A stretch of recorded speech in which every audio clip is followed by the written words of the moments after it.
Hola, soc en David Caballero, el xef de Bon Preu Esclat, i avui us porto una recepta de tardor, una recepta amb carbassa. Farem un risotto de carbassa amb formatge de cabra. El primer que farem és començar a fer el caldo per mullar el nostre risotto. En aquest cas, jo he volgut fer una recepta que fos vegetariana, per tant farem un caldo en comptes de pollastre, doncs el farem de verdures. Però en aquest cas el farem una mica diferent, ja que les verdures les torrarem i així aconseguirem un caldo molt més potent que no si només bullissim les verdures. I ara el que farem és començar a tallar totes aquestes verdures per sofregir-les. Ara agafarem el porro, el tallarem, traurem la part de baix, això ho traurem fora, aquesta part verda també la traurem i l'obrirem de dalt a baix. I ara el que farem és tallar-lo com a mitges rodanxes. Aquí no cal que busquem un tall perfecte perquè al final és per fer un caldo, per tant, el que volem són trossos més petits perquè es pugui sofregir bé. Ara el que farem és tallar l'api. Api jo n'he posat una miqueta perquè no m'agrada que tingui molt de sabor, però amb aquest trosset en tenim suficient, també tallem a trossos. Ara agafarem una pastanaga, que no se'n vagi, la pelem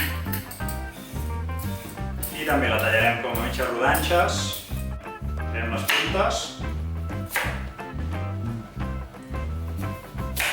tallem la meitat, la de la baix, i ara fem unes petites rodanxes.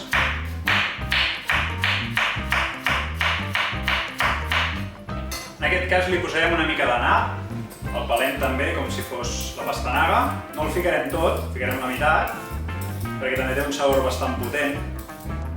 Veiem la part del final, un trosset més o menys així insuficient, aquest el guardem, i el mateix, el podem fer a rodanxes petites. Ficarem també una ceba, que la pelarem, i la tallarem. Una juliana, per exemple, la podem tallar, fem per la meitat, així la podem pelar molt millor. És més fàcil tallar-la per la meitat i pelar-la, que no intentar-la pelar sencera, en aquest cas com que la volem tallar. I ara fem més o menys com si fos una juliana, sense tampoc no cal que sigui perfecta. I ficarem també un all. Jo el que faig és agafar la cabeça d'all i la tallo sencera. I ara ficarem un parell de tomàquets, que aquests els tallem més o menys a quarts. Està bé, podem fer trossets més si voleu.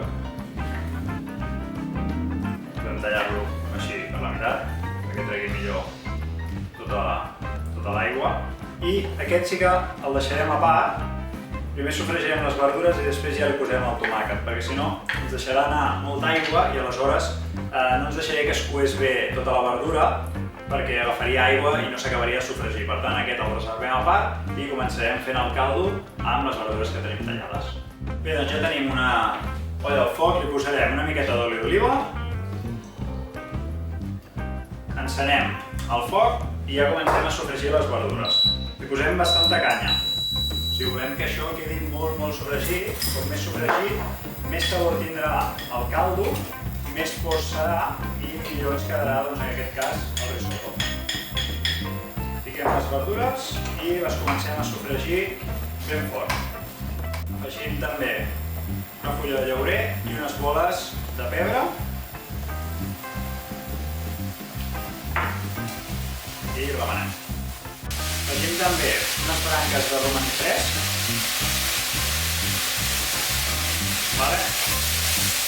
I seguim sofregint bé la verdura.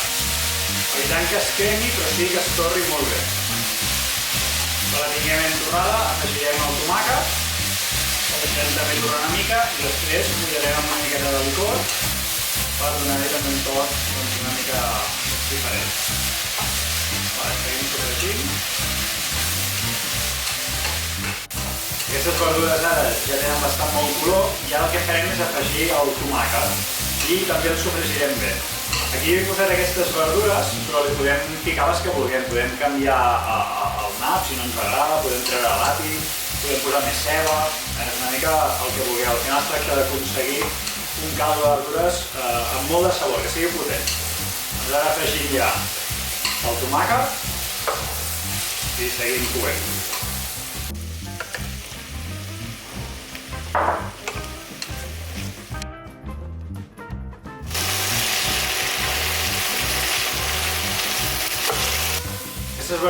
estan super sofregides ja, i el que farem és, com que s'ha enganxat una miqueta, li tirarem en aquest cas un brandy perquè ens desenganxi. Això també ens donarà sabor, ens donarà una mica més de color i un toc dolç. Tirem i ho deixem reduir. Prou.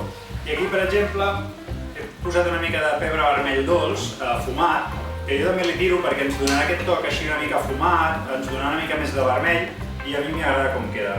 Ficarem una punteta. Sempre el fiquem al final perquè si no se'ns crema.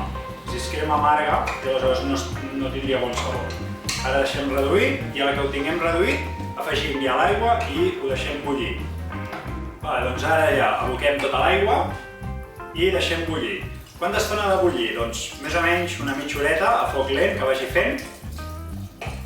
Mitja hora, 3/4 com a molt en tindrem de sobres.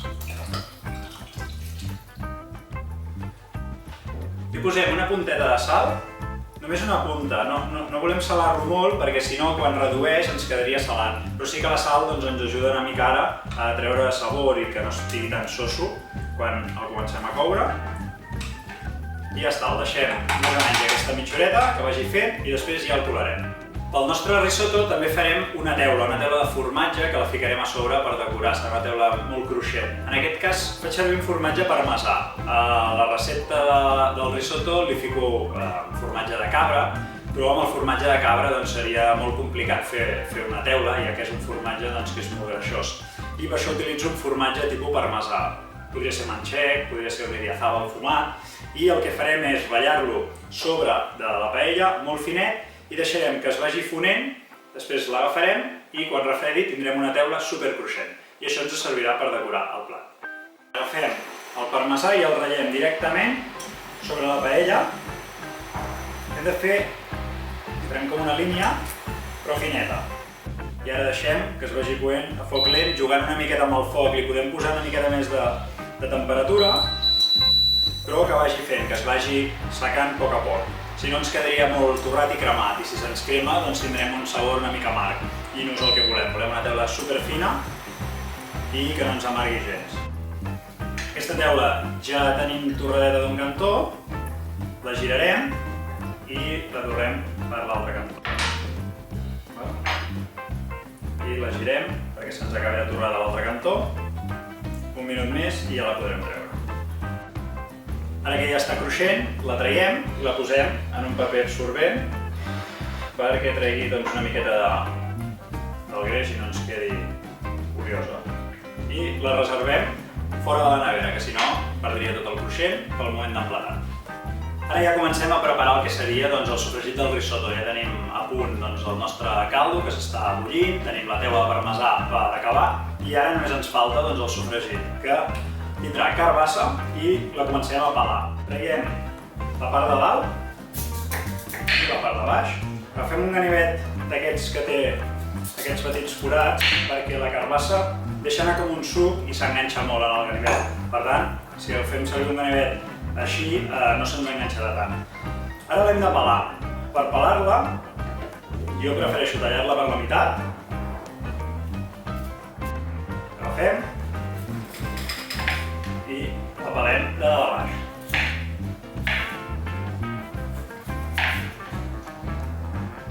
Bé, un cop la tenim tota pelada, l'únic que farem és fer daus. Els farem petitets, perquè en aquest cas no us vull ni bullir ni escaldar, els ficarem directe a l'arròs.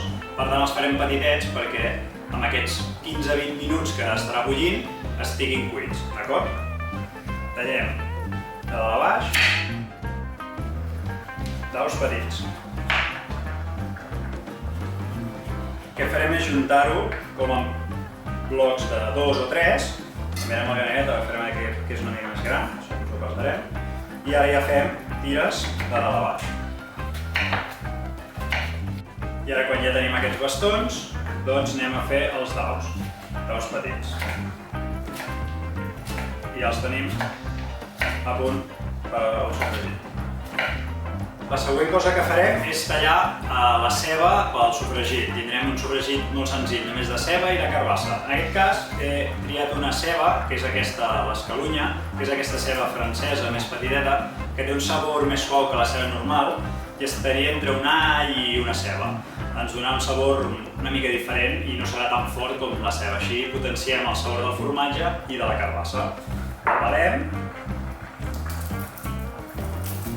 Com que la volem picar, la podem tallar per la meitat i així és molt més fàcil de pelar-la. I per picar-la, el que farem és deixar la part del final, aquí darrere, i amb el ganivet farem com uns petits talls sense arribar al final. Farem així, suau, faig poc a poc perquè ho veieu.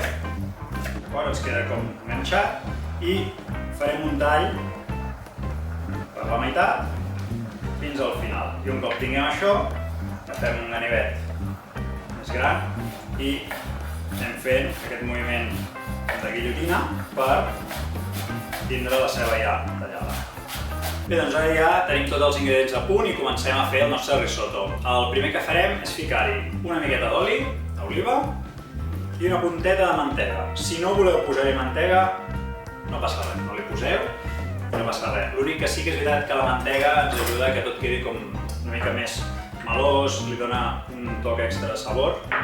Li donem foc i deixem que es pongui una mica i començarem ja a ficar-hi un dent d'all xafat i tota l'escalunya que havíem picat abans i la deixarem així a foc lent, que vagi suant, que es vagi coent. No volem que agafi color, sinó que es vagi coent a poc a poc. Per tant, l'haurem de tindre almenys uns 5-10 minuts segurs. La deixem que vagi fent.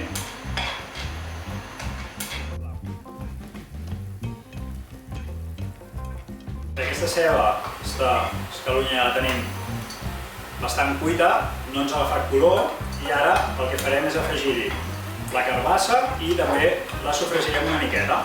Afegim tota la carbassa que teníem i també la sofregim, que vagi agafant sabor, i li posarem una punteta de sal ja. Ens comenci a tindre ja aquest primer punt de sal, després ja ho anirem provant de sal. Recordeu, abans de tirar el caldo traurem l'all que hem fet, perquè si no després el trobaríem, no ens interessa, només era per donar-li sabor a l'oli. Això li donem unes voltes, foc suau també, que la carbassa perdi una miqueta la textura. Ja hem donat 5 minutets en aquesta carbassa, traiem l'all, el voldrem, i ara ja ficarem l'arròs. Tenim un arròs, en aquest cas hem escollit un arròs carnaroli. És un arròs que es fa servir molt a Itàlia per fer aquest tipus de plats, el risotto, i és un arròs de gra curt. Això és molt important. Podem fer servir la varietat que més ens agradi, l'arròs bomba, l'arròs Maria, el carnaroli, l'arborio, n'hi ha moltíssimes varietats, però sempre de gra curt. Perquè si fem servir un arròs de gra llarg, el típic aquest que posa tot largo, per amanides, tipus basmati, aquest estil d'arròs, és un arròs que no ens absorbirà gaire el líquid. Per tant, tindrem com el gra separat del caldo i no acabarà de lligar ni deixarà el midó. Aquí el que volem és que aquest arròs deixi anar el midó i quedi cremós. Per això fem servir aquest tipus d'arròs. I ara el que farem és la tècnica del risotto. El risotto és una tècnica de cocció d'arrossos. El que farem és anar mullant a poc, cobrirem la superfície i deixarem que l'arròs vagi xupant el suc. Quan hagi evaporat, li seguirem afegint. I anirem treballant per deixar anar tot aquest midó i que ens quedi un arròs molt cremós. D'acord? Doncs comencem ja a ficar-li. El caldo ja el tenim colat, el que hem fet abans. El tenim calent, també és important tirar el caldo calent. A la que toqui aquí ja ha de començar a bullir, no el podem tirar fred. Afegirem també 2 voltes de pebre. Ara el que estic fent és com daurar l'arròs. Això hi ha gent que li diu nacarà, és aquest color nàcar que ens va agafant l'arròs. I això el que ens dona és que l'arròs no deixi anar tan a midó i que es trenqui tant, sinó que el va deixant a poc. Ara tenim aquest fons fosc que hem fet abans, colat ja, que veieu quin color ens ha agafat. I el que us deia, que el tiro ha de començar a bullir. Cobreixo just i el treballo, que vagi bullint amb un bull suau, continu, i vaig treballant l'arròs. El mateix arròs et va demanant caldo quan el va agafant. I el tindrem més o menys uns 17 minuts aproximadament de cocció. Ara portem uns 5 minuts de cocció aproximadament, ja veieu que se'ns va quedant com un caldo espès degut a l'amidó d'aquest arròs, per això el vaig remenant contínuament. El que us deia, vaig esperant que agafi tot el suc i quan es queda sec el torno a mullar. Ara ja tenim tot aquest arròs que se'ns ha begut tot el suc i tornem a tirar una miqueta més de caldo.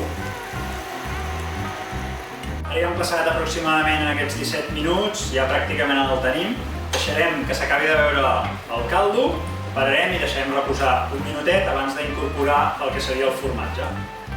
Com que la carbassa és molt dolceta, de sal, ha d'anar bastant potent, però pensem que després li hem de posar el formatge de cabra, amb la qual cosa hem de comptar que també tindrem un aport de sal amb el formatge. Salem una miqueta. Bé, doncs ara que ja ens ha reposat aquest minut, ja li podem incorporar una miqueta de mantega, una punteta, i el formatge de cabra. El deixem reposar perquè si no la mantega se'ns fondria massa ràpid, se'ns separaria, per això el deixem reposar. Si no voleu, o si voleu fer aquest plat que sigui 100% vegà, doncs ara tindríem un arròs fantàstic, de carbassa també amb escalunya, per tant el podríem acabar aquí, però julianet d'oli d'oliva si voleu, i el tindríem. Però si no, doncs afegim un dauet de mantega i farem formatge de cabra. És aquest típic formatge de cabra rodó que podeu comprar a qualsevol supermercat, el trobeu. I ho treballem. La idea és aquí que es vagi integrant el formatge i la mantega. Quina quantitat de formatge? Doncs en aquest cas una mica és el vostre gust. A mi, per exemple, que soc molt formatger, m'agrada que tingui bona potència de formatge, però si no us agrada tant, doncs n'hi fiqueu una miqueta menys. Doncs el que farem ara és emplatar. Ficarem aquí una ració en aquest plat. Ficarem unes pipes de carbassa, aquestes que estan com fregides, això ens dona un toc cruixent i també un toc divertit. Ficarem també, si voleu, algun germinadet o alguna herba perquè ens doni frescor, posar unes fulletes d'alfàbrega, que queden molt bé. Això és opcional. I ara el que farem és acabar amb la teula que hem fet. Teníem aquesta que era molt llarga i la podríem posar aquí sobre. Aleshores tindríem el nostre plat ja acabat. I aquesta teula, per exemple, quan ens ho anem a menjar, doncs l'agafem, la trenquem a dintre i tindrem aquest joc divertit aquí cruixent del formatge. Bé, doncs aquí ja tindríem el nostre risotto de carbassa, amb la teula de parmesà cruixent, les pipes de carbassa. Espero que us agradi, que el disfruteu, que el pugueu fer i fins la propera. Gràcies!